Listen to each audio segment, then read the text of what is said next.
let's go to the next topic. Rule number 6, fire-resistive requirements. Rule number 6 really is about explaining kung paano na-achieve yung fire-resistive rating. The fire-resistive rating is yung mga sinasabi natin kanina na 1 hour, 2 hours, 3 hours, etc. Paano ba yun? First of all, what do those numbers mean? And what are we measuring exactly? And paano ba siya na-achieve? Yung mga ganung rating. The fire-resistive rating is the degree to which a material can withstand fire. Now, it's usually expressed in terms of time. Gano'ng katagal, ilang oras, can the material withstand being burned? Okay, this is not just about any kind of fire. No, like there's a standard, there's a uniform testing that's done. We call it the standard fire test. That this is based on. Kung sinabing 1 hour rated ka, ibig sabihin yung material na yun can withstand fire. Can withstand the effects of a standard fire test for 1 hour. After that, it will begin to burn and fail as a material. Pero for 1 hour, dapat it can withstand fire. Parang ganun.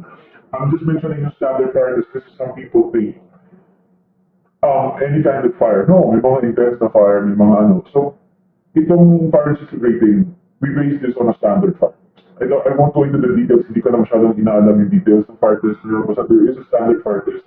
And when we say 1 hour rated, we mean it can withstand fire for 1 hour in that standard fire test. Okay?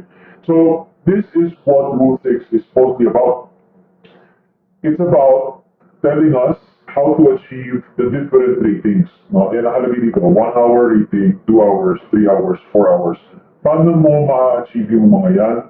Binibigay dito yung minimum thickness in millimeters for the different building elements. Like for example, you have a hollow unit masonry partition, okay? CHP partition. Tapos kailangan 4-hour rated kasi type 5 construction ka or whatever. Nakalagay, minimum thickness ng partition, 300 mm. Okay, so that's how you use this table. It's a long table, lots of numbers. It's up to you if you're going to study this well, to be honest. Ako, I'll be proud. I hate telling you not to study things. It's up to you. Ayoko masisi na ako pa yung nagsabi na huwag niyo maralin. Ako, when I was preparing for my exam in June 2013, I just read this and then I moved on. Like, I knew right away there is no way I can memorize these numbers.